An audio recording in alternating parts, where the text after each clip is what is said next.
안녕하세요. 성시우입니다.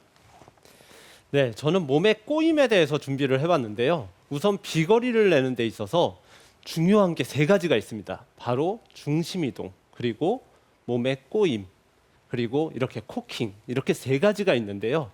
저는 이 중에서 오늘 몸의 꼬임에 대해서 집중적으로 말씀드리려고 합니다. 우선 이렇게 몸을 꼬는 데 있어서 이렇게 몸을 잘 꼬기 위한 웜업이 있습니다. 제가 한번 보여드릴 텐데요. 클럽을 이와 같이 가슴에 이렇게 안고요. 그 다음에 상하체를 분리시켜 주는 거예요. 하체를 최대한 고정시키고 상체를 이렇게 회전시켜 보는 거예요. 오, 네. 네. 저는 이렇게 잘 움직이는데요. 어떤 분들은 이렇게 시키면 하체가 흔들 같이 따라 움직이시는 네. 분들이 많이 있어요. 네. 이런 분들은 당연히 테이크어웨이 시 상하체 분리가 잘 안 되고 같이 돌기 때문에 백스윙에서 이와 같이 클럽이 안으로 돈다든지 또는 분리가 안 돼서 밀린다든지 이런 문제가 일어날 수 있으니까요. 우선 백스윙을 잘하기 위한 웜업이라고 생각하시면 될 것 같고요. 다음으로는 이제 다운스윙을 잘하기 위한 웜업이에요.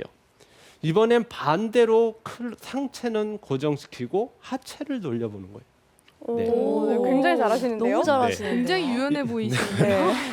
이렇게 했을 때 상체도 같이 흔들 이렇게 하시는 분들이 많아요. 네. 그러면 어떻게 될까요? 다운스윙 때 같이 네. 해서 많은 분들이 이렇게 엎어치시잖아요. 네. 그래서 이렇게 같이 도시는 분들은 임팩트 때 이렇게 빠져맞기도 해요. 그래서 다운스윙을 잘하기 위한 웜업으로는 이렇게 상체를 고정한 채로 하체가 이렇게 잘 열려야 다운스윙 때 상체를 놓고도 다운스윙을 이렇게 잘 할 수가 있는 거죠. 한번 따라해 보시겠어요? 이게 네. 쉬워 보이지만 사실 쉽지가 보이기에는 않아요. 정말 쉬워 네, 보이거든요. 네. 네. 잘하시는 것 네. 같아요. 네. 첫 번째로는 네. 이와 같이 셋업을 하고 하체는 최대한 고정시켜 놓고 네. 이렇게 상체를 턴해 보세요. 네. 굉장히 뻑뻑한 느낌이 네. 저는 안 들어야겠죠. 움직여지는데요. 편하면 안 될 것 같아요. 네. 프로분님들은 잘 움직이는데 아, 안 나연님 돼요? 좀 백스윙 때 살짝 하체가 같이 그래요? 따라 도는 거 같아요. 지금 하체를 되나요? 딱 네네. 네. 아예 안 움직이게. 네. 이번엔 반대로 네. 상체는 고정시키고 이게 더 어려워요. 아, 이게 네. 문제예요. 네. 상체를 고정시키고 하체를 틀어보세요. 하체에서. 네. 이게 진짜 좀 더 어려운 어떻게 그렇게 것 같아요. 잘하시나요? 상체가 흔들 같이 따라 돌아요. 네, 괜찮아요? 잘하고. 네네. 네, 앉아주세요. 네. 이게 네. 보이는 거 진짜 쉬워 보였는데 맞아요. 하니까 힘드네요. 이게 같이 따라 돌기 때문에 안 되시는 분들은 클럽을 이와 같이 앞에다 놓으시고요. 상체를 시킨 상태에서 하체만 이렇게 돌려보는 거예요. 네. 이렇게 웜업을 하게 되면 백스윙과 다운스윙을 잘하기 위한 웜업이 된다고, 몸을 꼬이기 위한 웜업이 됐다고 생각하시면 됩니다. 제가 웜업이 됐으니까 한번 쳐보도록 하겠습니다. 네. 네.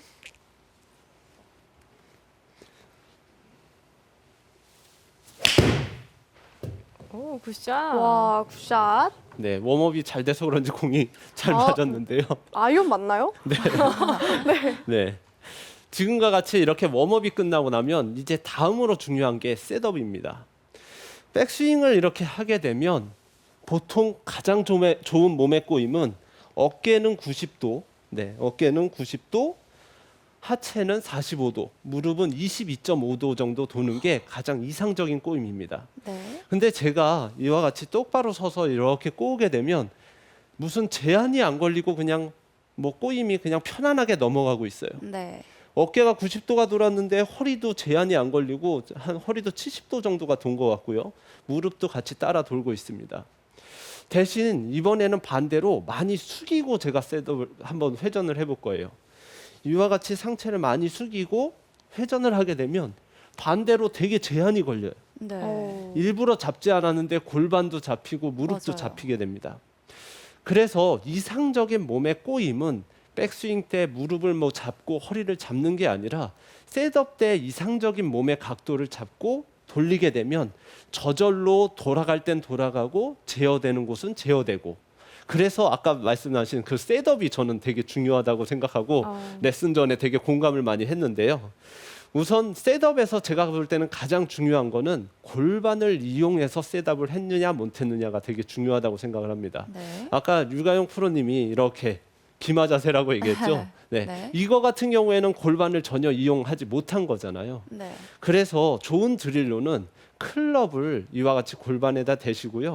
경첩을 생각하시면서 상체를 이렇게 골반을 이용해서 접어보는 거예요. 네. 이 상태에서 가볍게 무릎만 접어주시면 아주 프로와 같은 이상적인 셋업 자세가 나옵니다. 따라서 골반을 얼마나 잘 이렇게 이용해서 셋업을 했느냐가 저는 셋업에서 제일 중요하고, 이 셋업의 각이 바로 백스윙의 꼬임을 잘 할 수 있느냐 없느냐를 한다고 봐도 될 것 같습니다. 그러면 이러한 셋업을 이용해서 제가 한번 쳐보도록 하겠습니다. 골반을 이렇게 놓고 골반을 중심으로 몸을 접어주는 거예요. 네, 한번 쳐보겠습니다.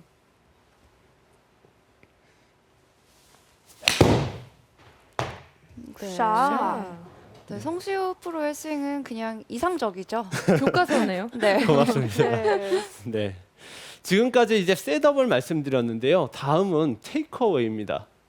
보통 테이크어웨이 때 많은 골퍼들이, 제가 보는 많은 골퍼들이 몸을 사용하지 못하고 이와 같이 팔로 빼고 아. 뒤늦게 이제 몸을 틀다 보니까 백스윙이 이상한 궤도로 이렇게 움직여지는 경우가 많습니다. 그래서 어떻게 하면 테이크어웨이 때 몸을 잘 회전시킬 수 있는지에 대해서 말씀드릴 텐데요. 클럽을 이와 같이 손바닥이 앞으로 가도록 해서 좁게 한번 잡아보는 거예요. 그리고 셋업을 해보는데요.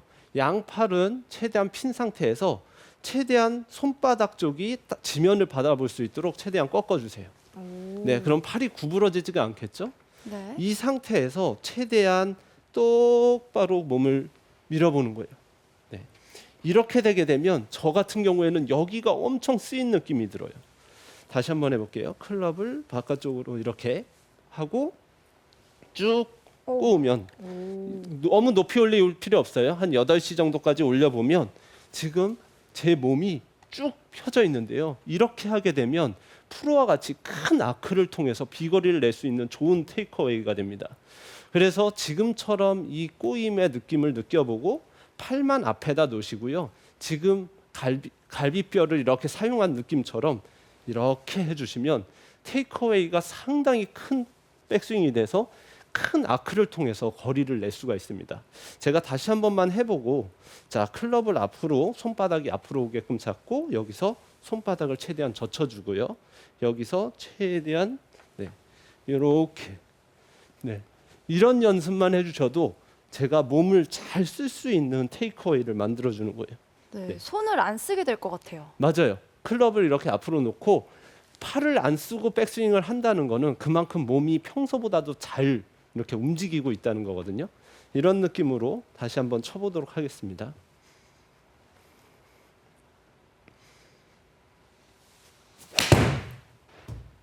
샷. 네. 지금까지 셋업과 또 테이크어웨이를 잘 하는 방법에 대해서 말씀드렸는데요. 다음으로 이제 중요한 거는 전환 타이밍입니다. 몸의 꼬임에 있어서 전환 타이밍이 저는 되게 중요하다고 생각을 하는데요. 저도 사실 얼마 전까지만 해도 몸의 꼬임을 조금 잘못 알고 있었어요. 무슨 얘기냐면 보통 백스윙을 해놓고 최대한 상체는 고정시키고 여기서 다운스윙을 이렇게 시작해야지 몸의 꼬임이 극대화가 된다고 생각을 했었는데요. 이렇게 되게 되면 결국은 제가 몸을 이렇게 꼬은다는 거는 탑스윙을 만들어 놓고 상체보다는 다운스윙이 하체가 더 많은 회전력을 주면서 몸의 꼬임을 한 번 더 만드는 과정인데, 사실 이거보다 더 꼬임이 많이 일어나는 거는 바로 백스윙이 가는 동시에 하체를 반대로 틀어주는 거예요. 즉 클럽이 탑에 도착하기 전에 하체는 반대편으로 보내주는 겁니다. 제가 가진 유연성 안에서 제가 클럽을 탁의 반대 방향으로 보낼 때 다리를 이렇게 쓰게 되면 어떨까요? 아. 확실히 많이 꼬아질 것 같아요. 제일 많이 끝에서. 꼬이겠죠? 네. 네. 제일 잘 꼬을 수 있고 파워를 낼 수 있는 방법은 이와 같은 방법이에요. 네. 클럽을 보낼 때 하체를 바로 써주는 겁니다. 결국은 프로들하고 일반 골퍼들하고 제일 다른 점을 뽑자면 바로 임팩트 자세, 이거라고 얘기를 해요.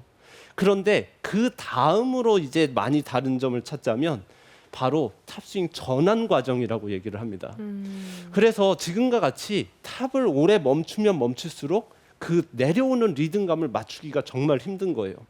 그런데 클럽이 갈 때 하체가 오고 클럽이 갈 때 하체가 오고 이게 하나처럼 리듬이 끊어지지 않고 움직여줘야 그거를 일정한 리듬으로 나는 이런 템포로 철을 일정하게 칠 수가 있는데 백스윙하고 다운스윙하고 확실히 구분이 되면 될수록 탑에서 전환 때 동시에 하체 상체가 동시에 들어오기도 하고 그 순서가 미세하게 바뀌면서 정확성까지도 떨어지게 됩니다. 그래서 지금처럼 백스윙이 올라가는 과정에서 하체가 들어와야만 비거리와 정확성이 같이 좋아진다고 저는 생각을 하는데요. 여기서 좋은 드릴을 하나 드리도록 하겠습니다. 아까와 좀 비슷할 수 있는데요. 클럽을 이렇게 앞에 편안하게 잡으시고요. 백스윙을 쭉 보낼 때 제가 시간차 공격이라고 그럴까요? 오, 네. 오. 약간 네. 그네를 이렇게 밀어줄 때 네. 시간차 처럼. 공격이요? 네. 네. 클럽이 올라가고 있을 때 하체를 써보는 거예요. 오. 네. 그래서 많은 분들이 나는 이거를 어떻게 써야 되는지 모르겠다라고 하시면 지금처럼 클럽을 가볍게 이렇게 흔들어 보시면서 올라갈 때 정점에 가기 전에 하체를 써보는 거예요. 네. 타이밍 잡기 좋을 것 같아요. 네. 네, 근데 여기서 중요한 거는 네. 이제 일반 골퍼분들은 이렇게 먼저 움직이라고 말씀을 드리면 네. 너무 분리돼서 음. 타이밍 못 맞추고 팔 따로 그냥 몸 따로 이렇게 하니까 잘 안 맞는데 이렇게 하시는 분들 많으실 것 같은데 네. 일단 먼저 몸을 움직이고 아까 그네 말씀하셨던 것처럼 네. 그 다음에 손이 내려오는 타이밍까지 맞춰줘야지만 딱 맞을 수 있을 것 같아요. 네, 맞아요. 지금 말씀하신 게 되게 중요한데요. 올라가는데 이렇게 같이 잡아 당겨 버리면 안 되겠죠. 결국은 제가 올라가고 하체를 이렇게 쓰는데 미세하게 보면 여기서 잠깐 멈추는 느낌이 날 겁니다. 결국은 제가 방향 전환을 이제 하는 건데요. 제가 이쪽으로 가다가 방향을 싹 전환해서 이제 가고 전환해서 이렇게 올 때 저는 돌고 있지만 어떻게 보면 위치적으로는 잠깐 멈춰 보이잖아요. 그것처럼 지금처럼 이렇게 클럽이 가고 있을 때 하체를 써도 미세하게 클럽은 잠깐 정지했다가 내려오는 것처럼 이런 리듬감을 가지셔야 됩니다. 이 전환을 하게 되면 아까 얘기한 것처럼 이와 같은 꼬임처럼 제가 가진 유연성 안에서 최대한의 꼬임을 만들어낼 수 있어서 비거리를 늘릴 수가 있습니다. 이제 다음으로는 제가 다운스윙에 대해서 말씀드릴 텐데요. 다운스윙 때 과연 몸에 회전이 있을 거 아니에요. 보통 맥갤로이 같은 경우는 로리 맥갤로이 같은 경우는 다른 프로들보다도 다운스윙 때 몸의 회전력이 한 1.5배 빠르다고 얘기를 하는데요. 그럼 과연 몸이 어느 타이밍에서 제일 빨라야 될까요? 과연 백스윙에서 다운스윙 때 진짜 여기 초반일까요? 아니면 이만큼 내려와서일까요? 아니면 임팩트 시점에 몸이 최대 가속이 나야 될까요? 초반이요. 저는 어떻게 초반. 생각하세요? 나연님 씨 어디일 것 같아요? 저 임팩트요. 보통은 제일 안 좋은 거 하나를 뽑자 그러면 임팩트예요. 그래요? 네, 임팩트 때는 클럽 헤드가 빨라야 되잖아요.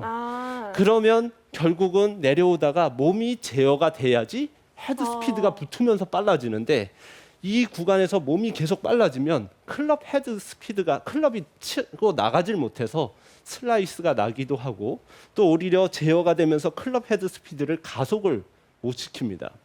따라서 초반 다운스윙 이 초반에 전환을 시작해 주는 게 되게 중요해요. 여기서 몸의 에너지를 아주 강력하게 써줘야 되는데요. 제가 하나 비유를 한번 해볼게요. 여기가 예를 들어서 꼬링 지점이에요. 네. 수영을 제가 할 때 어. 이렇게 수영을 했다가 네. 여기서 멈췄다가 다시 이렇게 가면 여기쯤 거의 다 와서 가속이 붙을 거예요. 그러면 이번에는 반대로 제가 이렇게 수영을 했다가 벽을 발로 빵 차면 여기서 엄청 빨리 가고 그 다음에는 에너지를 덜 써도 스피드가 아까보다도 여기가 더 빠를 수가 있겠죠. 네. 그것처럼 골프 스윙도 마찬가지로 제가 초반에 에너지를 적극적으로 전환해서 다운스윙 때 적극적으로 써줘야 그 임팩트 이후에는 아무 힘을 안 줘도 공이 멀리 나갈 수가 있는 거죠. 그래서 프로들 같은 경우는 이런 원리로 초반에 적극적으로 치기 때문에 피니시가 되게 조용하고 가볍게 친 것 같은데 되게 멀리 나가는 반면에 일반 골퍼분들은 임팩트 때 힘을 쓰다 보니까 감속이 되지 않아서 피니시가 그냥 요란하고 거리는 안 나는데요. 제가 한번 해볼게요. 네. 임팩트 시점에 네. 이제 세게 때리게 되면 몸은 이제 되게 많이 흔들리고 하는 반면에 공은 힘 전달이 좀 잘 안 되는 경우가 많습니다. 네. 그래서 다운스윙 때 최대한 여기서 전환할 때 이제 빨라야 되는데요. 어떤 분들은 좀 이렇게 얘기를 해요. 젊어서 고생해야 노년이 편하다라고 얘기하는 것처럼 여기 초반에 에너지를 써줘야 임팩트 이후에 그냥 편안한 힘으로 쳐도 훨씬 더 많이 나가는 거죠. 근데 초반에 에너지를 많이 안 쓰면 결국은 임팩트에서 최대한 스피드를 내봤자 공의 힘 전달이 안 되고 헤드 스피드가 빨라질 수가 없는 거죠. 그래서 제가 지금까지 몸의 꼬임에 대해서 말씀드리고 웜업부터 몸의 꼬임을 통해서 비거리를 많이 낼 수 있는 방법들을 말씀드렸는데요. 제가 이 중에 가장 중요한 원포인트를 하나 말씀드리자면 백스윙 톱에 도착하기 전에 다운스윙을 전환하자입니다. 지금 말씀드린 대로 백스윙을 가서 탑을 도착한 다음에 다운스윙을 전환하지 마시고 클럽이 도착 탑의 정점에 이르기 전에 다운스윙을 전환하게 되면 이와 같이 몸의 꼬임이 극대화가 돼서 비거리와 정확성을 함께 만들 수 있을 것입니다.